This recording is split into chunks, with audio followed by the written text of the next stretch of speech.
Jedediah Stone found them where the ice met the sky. He was checking his high-pass Martin lines when he saw the smoke. It was weak, pitiful, a desperate signal against the grey belly of the storm clouds. He turned his horse, clicking his tongue. The wind was a knife, sharp enough to peel the bark from the pines. No sane man was this high in the winter, not unless he was running from something or chasing something he shouldn't. He found them on the edge of a glacier, in a shallow drift that had become their grave. 2 men. Their horses were already gone, mounds of snow that marked the end of their journey. The men were huddled behind a rotten log, their fire nothing but a handful of smoking twigs. They were not mountain men. Their coats were town coats, broadcloth and wool, soaked through and frozen stiff. Their hands, shoved deep into their armpits, were already blackening. One man looked up as Jedediah approached. His face was a mask of blue ice, his beard a solid chunk of frost. He tried to speak. Only a hiss came out. The other man was still. He lay curled on his side, his eyes closed. Jedediah dismounted, his moccasins making no sound on the fresh powder. He knelt by the still one first. He pressed his ear to the man's chest, beneath the frozen coat. He felt it, a flutter, a faint, stubborn beat, like a trapped bird. Alive, both of them. Jedediah Stone did not ask their names. He did not ask their business. He didn't ask if they were sinners or saints. The mountain had already passed its judgment. It was his job only to argue the verdict. He worked quickly. His hands were sure, his movements economical. He pulled the heavy, oiled canvas from his pack. He unlashed his own buffalo robe. He pulled the 2 men close, forcing them against the relative warmth of the log. He used his flint and steel, feeding the spark with dry shavings he kept in a hornbox. He built their smoking mess into a real fire, a spitting, angry blaze that fought the wind. He broke the ice from their lips. He uncorked his flask, filled not with whiskey, but with hot broth and melted bear grease. He forced it between their teeth. The conscious one coughed. He choked, but he swallowed. Jedediah turned to the other, prying his jaw open. He rubbed the man's chest, hard, until the skin bruised. He rubbed his hands until his own fingers ached. For 2 hours he fought the ice, he fought the wind, he fought the deep, cold sleep that was calling these men home. The conscious one finally spoke. His name was Silas. The other, he whispered, was Cole. They were lost. Surveyors, they claimed. Separated from their party.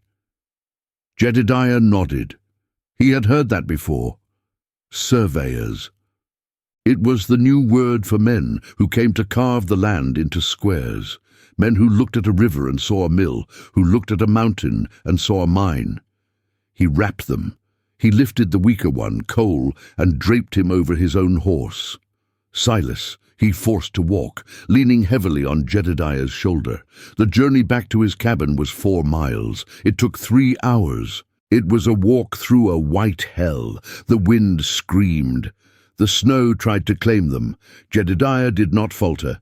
He put 1 foot in front of the other. He kept the men moving. He carried the weight of 2 souls on his back. He got them inside his small, sturdy cabin in the valley just as the real blizzard hit. The world outside disappeared in a howl of white. He laid them by the fire. He cut the frozen boots from their feet. He saw the damage. Cole would lose 3 toes. Silas, perhaps the tips of his fingers. But they would live. He fed them stew. He sat back, watching them. They ate like starved wolves. Their eyes darted around the cabin. They looked at his traps. They looked at his rack of pelts. They looked at the map he'd drawn on a deer hide, showing the streams and valleys. They were not looking with gratitude. They were looking with assessment. The storm raged for 2 days. Jedediah tended their wounds. He shared his food. He kept the fire high. On the 3rd morning, the storm broke. The world was silent, clean, and dangerously bright. Silas stood. He walked to the small window, looking out at the valley. The Eagle's Cradle. Jedediah called it. It was a hidden place, a sanctuary. Silas breathed on the glass, rubbing a clear circle. He turned to Cole, who was sitting up, his face grim. "This is it," Silas whispered, his voice hoarse. "This is the pass." Jedediah, sitting by the fire mending a strap, did not look up, but his hands went still. He had saved 2 men from the ice. He realized, too late, he had just invited the wolf across his threshold. The wind has quieted, the fire crackles. It's a good night to be telling a long tale. These stories travel far. They ride the wind from the peaks and settle in the valleys, waiting to be told. I wonder where this one is being heard tonight. If you're listening, leave a word in the comments. Tell us what town or what country you're hearing this from. It's good to know who's sharing the fire. Now let us return to the valley. The valley was Jedediah's life. He had come to it 10 summers before, a young man running from the noise and smoke of the settlements. He had found the eagle's cradle by following a creek that didn't want to be found. It was a perfect bowl, shielded on all sides by sheer granite walls. Only 2 passes led into it, the low pass choked with brush and stone, which is how he'd first come, and the high pass, the one the eagles used, the one only he and the Shoshone knew. He hadn't settled the land. He had been accepted by it. He built his cabin from fallen timber. He trapped only what he needed. He took beaver from one stream, then let it rest for 2 seasons. He hunted the deer, but left the herd strong. His only neighbors were the Shoshone. Their chief, a quiet, wise man named Black Moon, had found Jedediah in his first winter. Jedediah had been starving. His traps were empty. He was sick with fever. Black Moon had entered his cabin, not as a threat, but as a presence. He had left smoked elk meat and a bundle of willow bark. He had saved Jedediah's life. A debt was formed. It was a debt that became a friendship. They spoke little. They understood much. Jedediah showed Black Moon how to bank a fire with sod, to keep it burning slow and hot through the night. Black Moon showed Jedediah which roots to chew for the lung sickness. More importantly, they shared a belief. The valley was Tompiwo Ungat, the heart of the land. It was a sacred place, where the tribe's women came to give birth and where their ancestors were laid to rest in the high caves. It was not to be owned. It was to be guarded.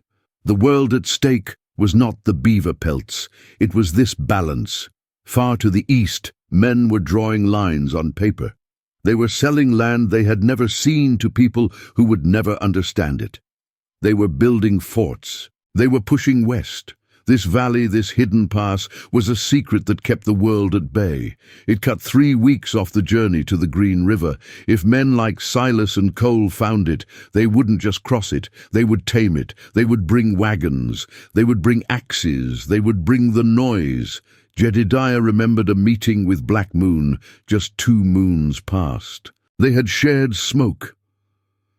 "The white man's hunger is a sickness," Black Moon had said, his eyes on the smoke rising to the sky. "It eats everything. It cannot be filled. They will come for this place." Jedediah had nodded. "I will watch the low pass." Black Moon had looked at him. "It is the high pass they will seek. They follow the eagle, hoping to steal his wings." Jedediah had promised he would guard the high roots. He had given his word. Now, in the cabin, that word felt like ash in his mouth. Silas and Cole were looking at his hand-drawn map, the one that showed the high pass. It was a map for himself, to mark the streams. He had drawn it with charcoal. It was a fool's mistake, a moment of pride. Silas walked over to it. He traced the line of the high pass with his blackened finger. This is it," he said again, his voice stronger. "It's real." Harrison was right. Cole limped over, his feet wrapped in bandages Jedediah had made from a clean shirt. "We found it, Silas. We found it." They turned to Jedediah. The pretense was gone. The gratitude had evaporated. Their eyes were hard. They were the eyes of men who saw the world as a thing to be taken. "You saved us, old man," Silas said. He reached into his coat, the one Jedediah had dried by the fire. He pulled out a small, heavy pouch. He tossed it on the table. It landed with a dull, heavy clink. Gold. That's for your trouble, for the food, for your blankets. Jedediah looked at the pouch. He looked at Silas. I took no trouble, Jedediah said, his voice quiet. I obeyed the law.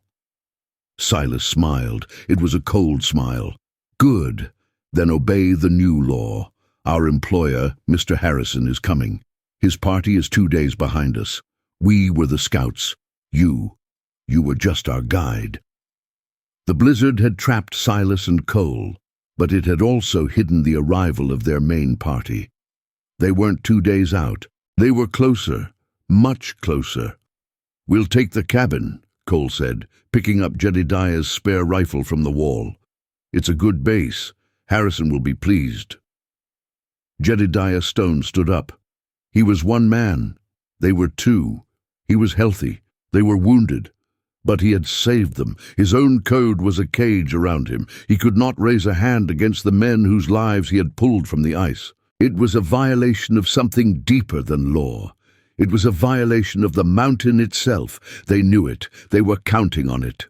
This valley is not yours, Jedediah said. His voice was not loud, but it filled the small cabin. It is not mine. It belongs to the people. It belongs to itself. Silas laughed, a short, ugly sound. It belongs to whoever holds the deed, old man. And Mr. Harrison is bringing the deed, and 50 rifles to sign it with. 50 rifles, not trappers, not explorers, an army. They had come to seize the pass. You have to leave, Silas said. He wasn't asking. He pointed to the door. You saved us. We're repaying you. We're letting you walk away. Cole raised the rifle. His hands were shaking, but his eyes were steady. Go, now. Jedediah looked at them. He saw the greed. He saw the weakness that they mistook for strength. He saw the soft hands and the hard eyes. They thought they had won. They thought his honor was his weakness. He turned slowly. He grabbed his snowshoes from the wall. He picked up his hunting knife from the table. He did not take his heavy coat. He did not take his possibles bag. He left the gold pouch sitting on the table untouched. You are fools, he said, not in anger but in sadness. You came here looking for a pass. You didn't understand what you found. He opened the door. The bright, cold air hit his face. Where will you go, old man? Cole sneered. Freeze again? Jedediah looked back. I'm going to talk to the landlords. He stepped outside. He put on his snowshoes. He didn't head down the valley toward the low pass. He turned and began to climb. He climbed the sheer rock face behind his cabin, the path that wasn't a path, the high trail, the one that wasn't on his map. He knew Silas and Cole were watching him from the window. He heard Silas laugh. Let him go. Let the mountain have him.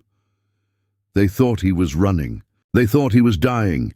Jedediah pulled himself up over the first ridge. He disappeared into the blinding sun and the deep snow. He was not running. He was making a call. He was going to find Black Moon. The journey was brutal. The oath he had made to Black Moon pulled him forward.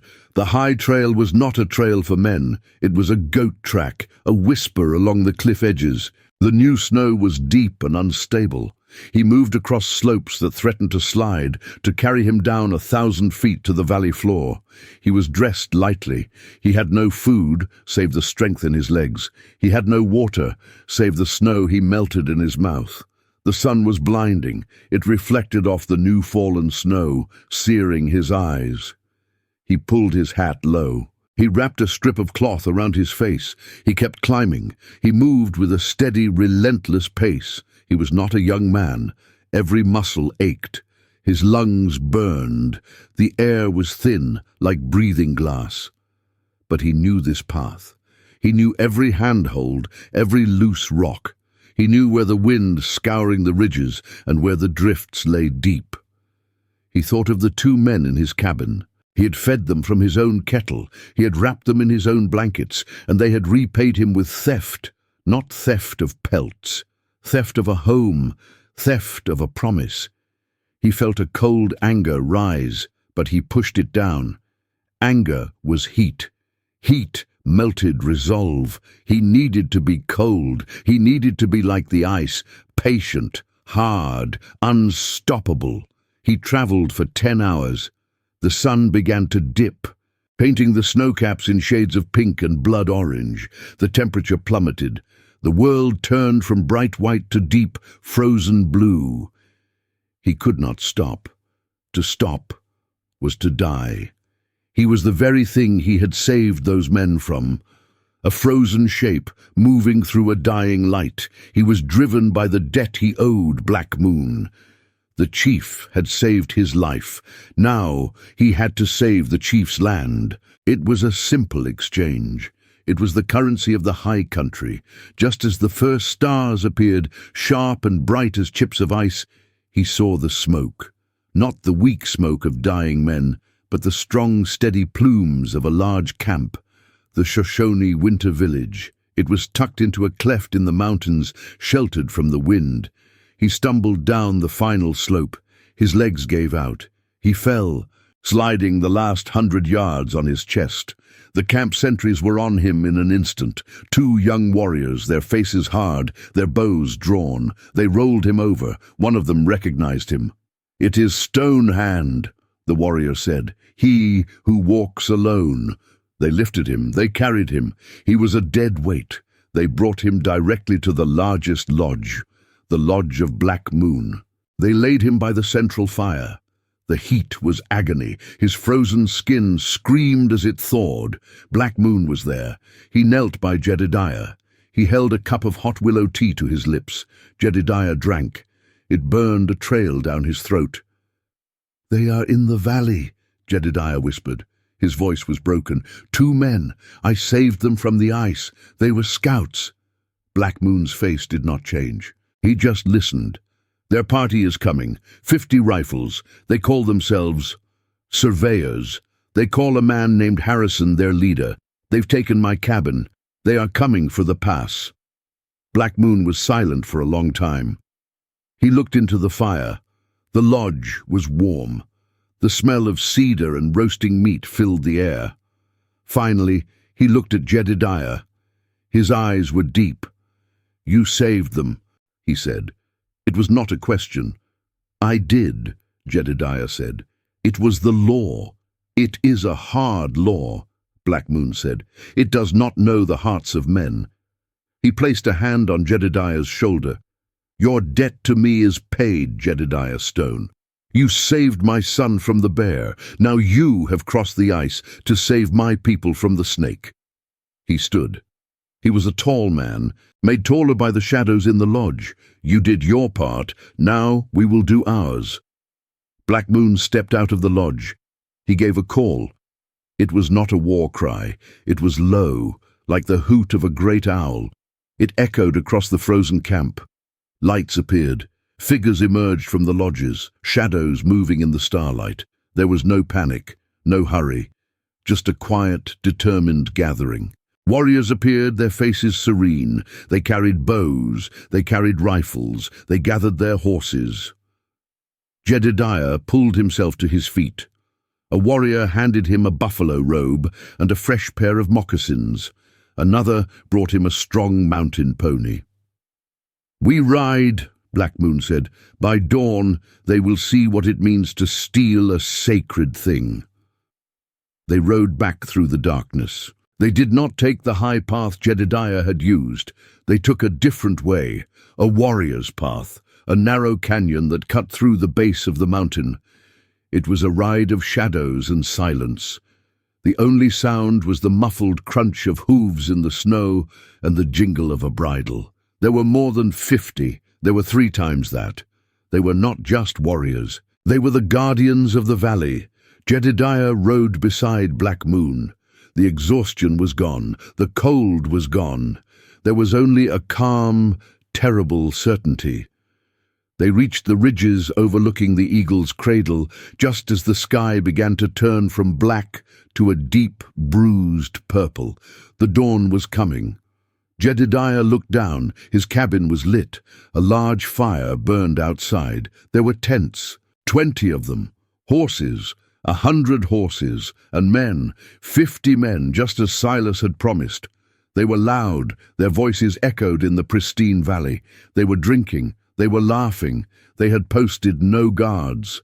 They believed themselves owners of an empty land. Down at the cabin, Silas and Cole were standing with a tall man in a clean fur coat. That must be Harrison. They were pointing, showing him the map. They were showing him the pass. Black Moon raised his hand. His warriors fanned out. They moved without a sound. They took positions on every ridge, every rock outcropping, every high place that looked down on the cabin. They melted into the landscape. They were not men. They were stones. They were pines. They were the mountain itself come to life. The sun touched the highest peak.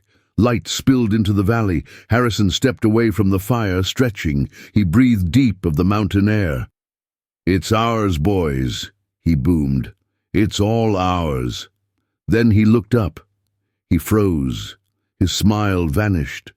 On the ridge to the north, a line of warriors sat on their horses. They were perfectly still. He turned east. Another line. He turned west. Every escape, every vantage point was held. The mountain was covered. It was an army of silent ghosts, risen with the sun. The laughter in the camp died. The men grabbed for their rifles.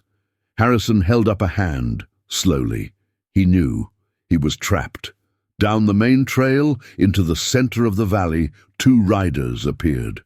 Jedediah Stone, wrapped in a buffalo robe, and Black Moon, his face calm as granite. They stopped 20 yards from the fire. The silence was heavier than the mountain. "This is not your land," Black Moon said. His voice was not loud, but it carried to every man. "You are not welcome here." Harrison stared. He looked at Jedediah.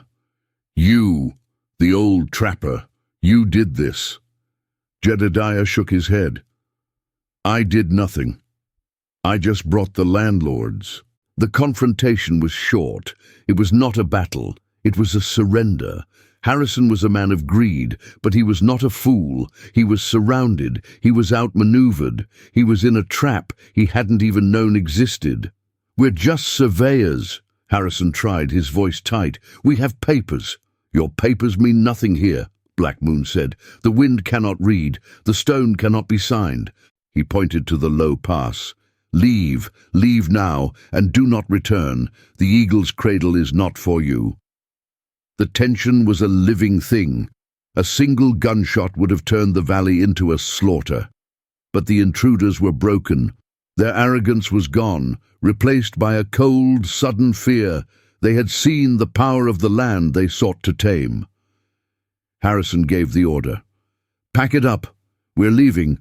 His men moved, their eyes darting nervously to the ridges. They were clumsy. They dropped equipment. They wanted only to be gone. They saddled their horses. They abandoned their tents. They left their supplies. They just wanted to leave. It took them 20 minutes to form a ragged line. Harrison rode at the front. He looked at Black Moon. "This isn't over." Black Moon just watched him. The intruders filed out. The last 2 were Silas and Cole. They rode past Jedediah. Cole would not look at him. He stared at his saddle horn, his face pale with shame and fear. But Silas stopped his horse. He looked at Jedediah, his eyes filled with a black, bitter hatred. "You should have let us freeze, old man," he hissed. Jedediah looked at him, his face calm. "No," he said. "I did what was right. You did what you were. Now go." Silas spat on the snow and kicked his horse, following the retreat. The valley was silent again. The Shoshone warriors did not cheer. They just watched until the last man was gone. Then, as silently as they had appeared, they began to fade back into the trees. Black Moon dismounted. He walked to Jedediah's cabin. He looked at the gold pouch Silas had left on the table. He picked it up. He walked outside and threw it far into a deep snowdrift. "Bad medicine," he said. The Shoshone stayed for 2 days. They helped Jedediah. They saw the disrespect done to his cabin. They repaired the door. They restocked his woodpile. They shared food. They held a quiet ceremony by the frozen creek, cleansing the valley of the intrusion. That night, Jedediah and Black Moon sat by the fire. The air was clean again. "Your code," Black Moon said. "It is a dangerous thing. It nearly cost us the valley." Jedediah looked into the flames. "It's the only code I have. It's what brought me to you."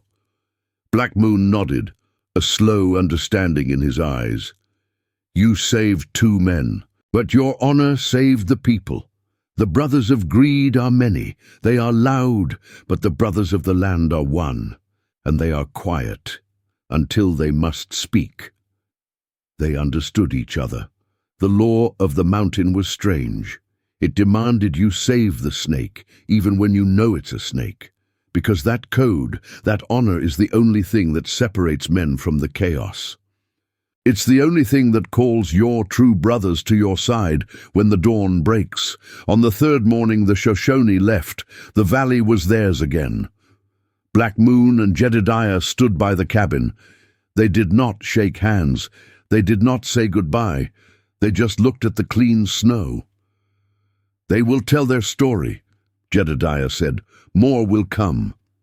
"And we will be here," Black Moon replied. He mounted his horse and, without looking back, led his people away. Jedediah Stone was alone again. He walked into his cabin. It was his again. He sat by his fire. He had lost his pelts. He had lost his winter supplies. But he had kept his word. The valley was safe. The story of Jedediah Stone and the dawn when the mountain was covered is a story about strength. But it is not the strength of a rifle or the strength of numbers. It is the strength of a code. Jedediah rescued 2 men from the ice because it was right, even when he knew they were wrong. Those men returned with an army of brothers bound by greed to take his home. But by dawn, the real brothers covered the mountain, the ones bound not by blood, but by respect, by a shared promise, by the quiet, cold wind. It teaches us that a man's honor is the shelter he builds for his own soul. It is the one thing that cannot be taken. It shows that the deepest debts are not paid in gold, but in loyalty. In the high country, you learn a hard truth. You can survive alone. But to truly live, you must have allies who know the value of a promise. You must be a brother, not just to other men, but to the land itself. If you enjoyed this story, stay a while longer by the fire. There are more tales from the high country where honor rides the wind.